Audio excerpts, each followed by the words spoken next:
Good, Danny. In this fourth video about the series about global trends and also Namibian trends with specific reference in the first few videos about the increase of the executive power and the cost of the legislative, we have looked at the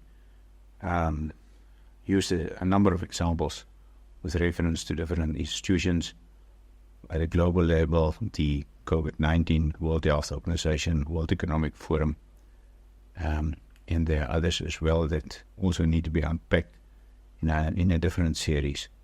Then we have also looked at the increase of the executive power with reference to Namibia, specifically the position of the president, the position of ministers, with reference to an increase in discretion to ministers to take longer to decide on certain issues with reference to the Marine Resources Act, the fish quota, with reference also to the Environmental Act, the powers of the Environmental Commissioner that can also be overridden by the minister to a very large extent. Legislation like the cybercrime, and we have also looked at other issues like the Investment Promotion Act and the Cybercrime Act, as specific as I mentioned. And in this video, we are going to continue to look at legislation. We have also looked previously at one important thing, and that's the influence of State House in terms in which that handle the portfolio of the president with reference to the hydrogen tender, the biggest tender in the history of Namibia. And as I've said already, how fish rot played a role in the allocation of fish quotas to by the Minister of Fisheries, and now in custody waiting trial that have already started in the fish rot scandal. Now, another legislation that's worthwhile mentioning is the Employment Equity Act. Now, the Employment Equity Act, since its implementation, made provision for the previously it was 25 and more employees, and then if you have such maximum employees, you need to submit a affirmative action report. Then it has been changed that it means that 10 and more employees, in such a case, any entity, any private entity, doesn't matter if it's what type of entity it is, you must submit an affirmative action report, and also then provide reasons if you want to be exempted from such a case, as exemption has been granted to the agricultural sector, on which I would like to congratulate the government on, as in the use of their discretion. But this is also an example where if government will do certain things and allow certain things as far as they are allowed, and if people don't object. This also means that in terms of any entity, even Article 21, you need to ask for exemption. If you also have any other business, you need to ask for exemption. This has serious implications in terms of the increase of the bureaucracy and the cost of making profit, and the passing on of higher prices to the consumers, and the increase in inflation that contribute also to an increase in poverty indirectly, while the government is actually supposed to fight poverty in a different way. because then government failed to see very often the relationship between the increase in bureaucracy, the increase in more time that private sector companies have to spend on complying with legislation that sometimes are in duplicate with reference to the FIA requirements, with one, for example, need to provide documents to the Ministry of Finance, as well as to the bank, as well as to the PPA, that regulate the intellectual property in Namibia. Duplication of documents without synchronizing the e-governance process in Namibia is a serious problem that contribute not only to the increase in bureaucracy and the wasting of time, but also increase the increase of the executive power and the increase of prices, and indirectly increase inflation. It can also have an impact on the increase of the people have less disposable income in Namibia. And in Namibia, we don't even have the data to determine what is the average disposable income in Namibia on an annual basis, because we don't keep these type of statistics. We also don't have accurate statistics on the payment of VAT. That in other countries, developed countries like America, is being released on a monthly basis.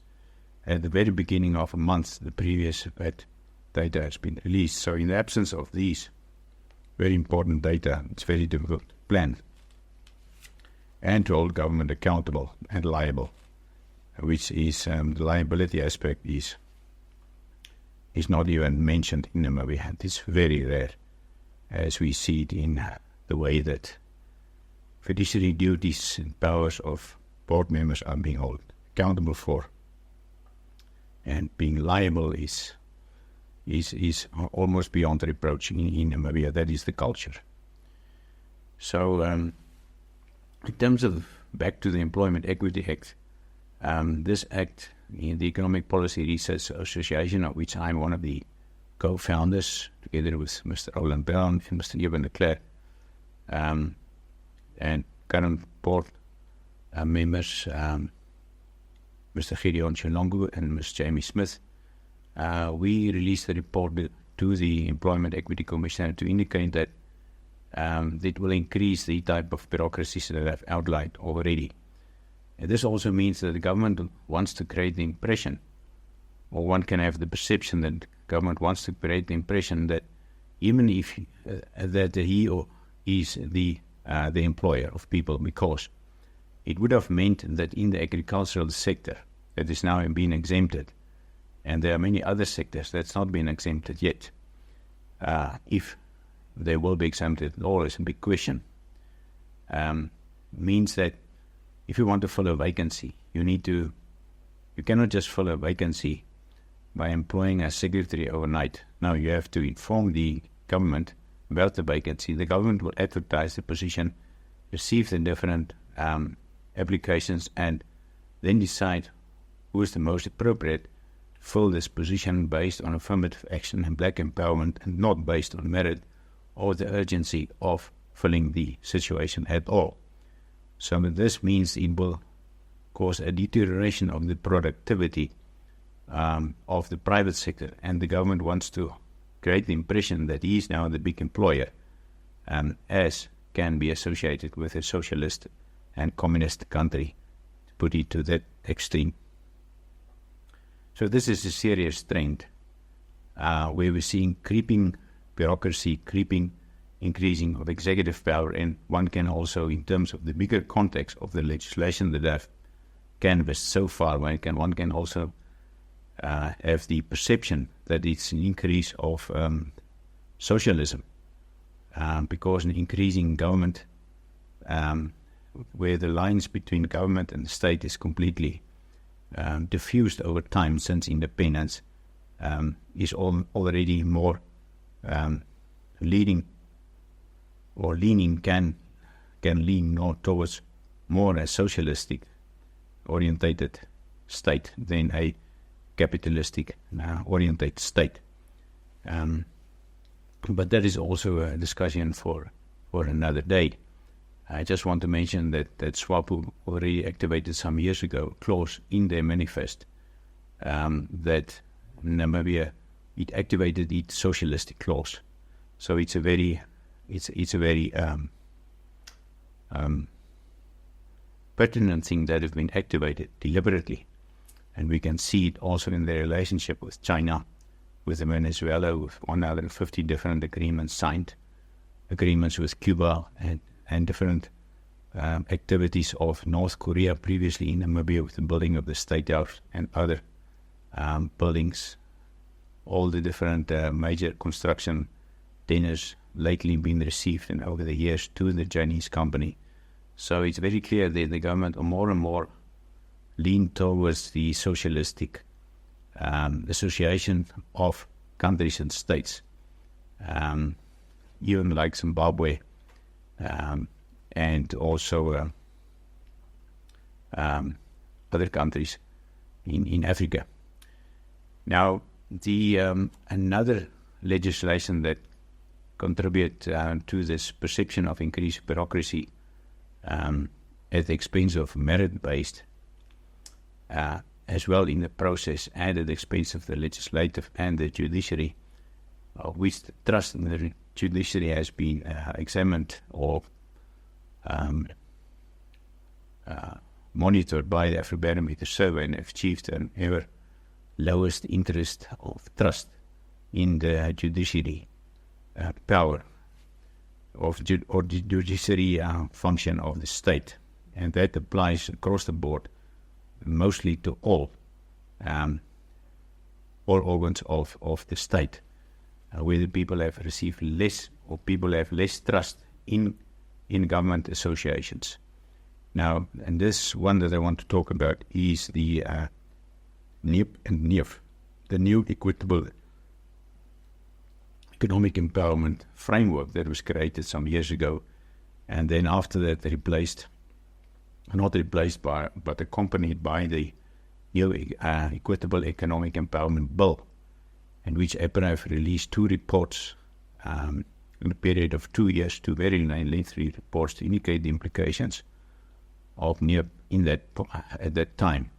That would have meant that if implemented, a quota of 25% would have been reserved based on the first draft of the bill to black empowerment companies, without indicating in the bill how it would have been financed. But the plan was that it would have been financed by the government somehow and increase our deficit and external exposure, because we would have not have enough internal funding to borrow locally in order to provide that. So that prior to COVID-19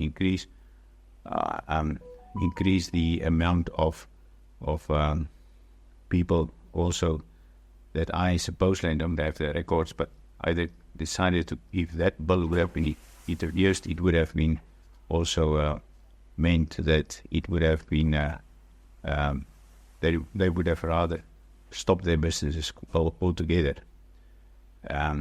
So, for example, and this example has been used by one politician on one of the media stations. I won't mention the name of the politician, where he said, for example, where a white farmer, or not a white farmer, but a white business owner and his wife, now already almost on retirement, need to share now 25% of their shareholding in their sole proprietor business or family business, now with black empowered people that doesn't have the skills necessarily, and unlikely that they will have it because of the specialized nature of a specific small business, then such a enterprise would rather close down. Now, this is also detrimental to the increase of entrepreneurship in Namibia and investment in Namibia, as we have seen also the outflow of investment in Namibia since 2014 and 15 out of Namibia to other better countries where investors receive local investors receive a better return on investment. There were also a complete deterioration of foreign direct investment coming in Namibia since 2014-15. That is available on the EPRA reports in terms of these two reports on the EPRA website. And I just want to repeat, it's the Economic Policy Research Association. We are not in association with the Economic Association of Namibia. We are an Article 1 association that have decided to make a contribution and focus specific on increasing investment policy, pro-growth investment, pro-job creation in Namibia. So if you're interested in that, you have all the statistics will be available on there to indicate to what extent the federal direct investment have deteriorated since 2014, and also how our world economic competitiveness in terms of the World Economic Index have deteriorated until 2019, I think 20, to the extent that from 144 at one point until a situation of the bottom 16 of all the 190 countries, if I'm correct about the total number, and that is directly related to the impact of the Economic Empowerment Bill. We're under the pretense to increase the equitability in Namibia, to decrease the inequality in Namibia. And that have been criticized by the ambassador of the European Union in Namibia in a video that have been made in which the late president also attacked the ambassador in a very unstate-like manner. Also, the World Bank have also released reports to indicate that the implementation of the economic, neo-equitable economic empowerment bill would have been a disaster for Namibia because of the outflow of the foreign direct investment already, and also domestic investment in Namibia, while at the same time 45% of all local money in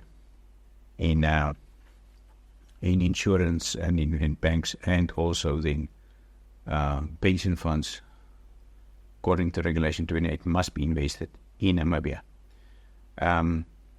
So if there's not that, all the implication of that is that this has not mentioned and been mentioned in the reports of EPRA, is that if there are not enough local investment money available in Namibia to borrow from local investors in the form of treasury funds or any other forms, then you must go outside and borrow internationally, and that increase what we call in economic terms economic sin. Because that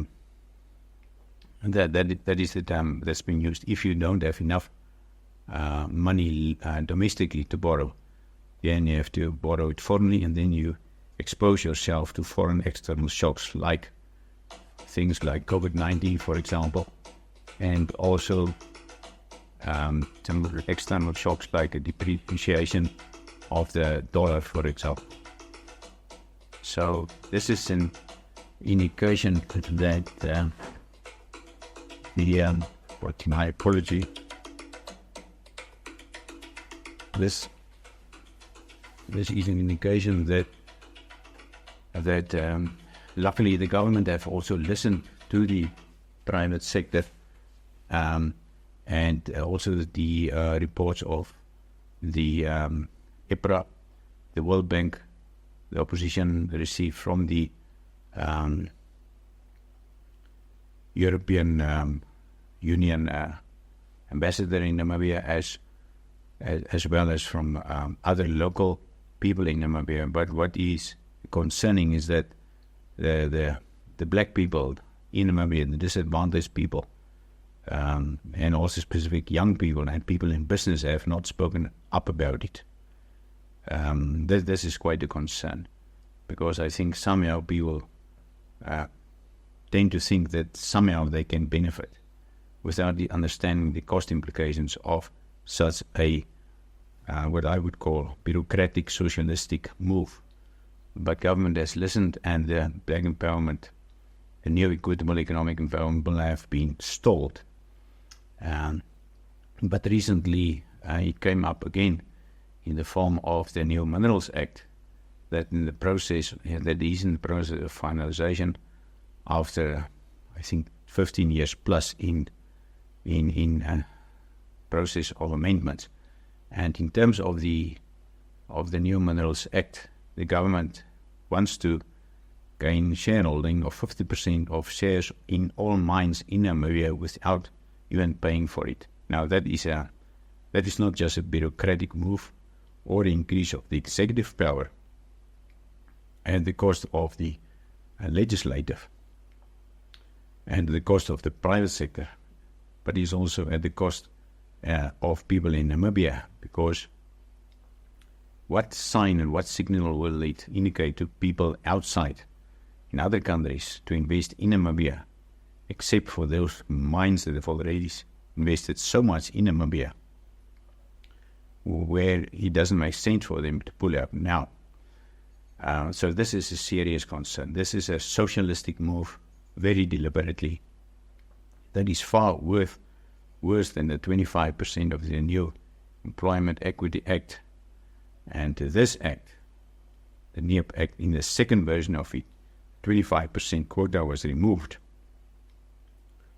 That was even worse, because now, at that point, the minister could have decided about any quota more than 25% of any proportion, more than 25% of shareholding in any company, depending on his own will. And if a company did not abide to it, it would have been a criminal offense. So this NEP have been featured in another legislation, and this is the Minerals Act. And I don't see a lot of response in the media. I don't see a lot of outcry in the media against this. I don't see a lot of outcry from other businesses, except from the mining sector, against this. And this is another serious concern, because this will also increase poverty in Namibia. Because increase shareholding of government in the factors of production, like mining, for example, and also in terms of land settlement, where the majority of the land of Namibia already belong to the government in the form of communal land, and now with the increase of a resettlement as well, where the land still belongs to the state, and now also the mineral, the shareholding, 15% shareholding in all mines, that will make Namibia completely uncompetitive in the world. And this is on top of an already very expensive, very high corporate tax rate, where the corporate tax rate in Botswana is in the 20s, I think about 24%. So this means that less investment will come to Namibia. But I think that the government is so confident, and to some extent also arrogant, about the exploration in terms of oil and gas, and hype and the wokeness about hydrogen, that the government think that he can make now the rules as it wish. So this Minerals Act is a serious concern that needs to that needs to be pointed out and needs to be debated on a social forum. And this is a serious concern about an increase of the executive power at the cost of the legislature, the judiciary, the private sector, and the people of this country, that can only harm the people of this country and will not increase employment in this country. I also want to mention that the example of Namdeb, that gained many years ago already a 50% shareholding in the peers, was the first move in that regard. And now, after decades, that this have featured towards the minerals situation in Namibia and all the mines, if it will pass, and it seems more and more likely that it will be either passed this year or next year. And this year is an election year, so it is highly probable also that it can be gazetted prior to the elections in 2024. Now, in terms of countries like Venezuela and Zimbabwe that have nationalized the mines, and the outcome of that detrimental to the economies of these countries, and this needs to be pointed out, that never in the world have nationalization of mines contributed to an increase of jobs and the private sector and the livelihoods of people in Namibia, for that matter in other countries as well, as the example. So this is serious concern. So this fourth video focused specific on the Employment Equity Act and the To Be Minerals Act in Namibia, and with reference to some of the other acts in Namibia, is an indication that there is serious concern about the increase of the executive power at the cost of the judiciary.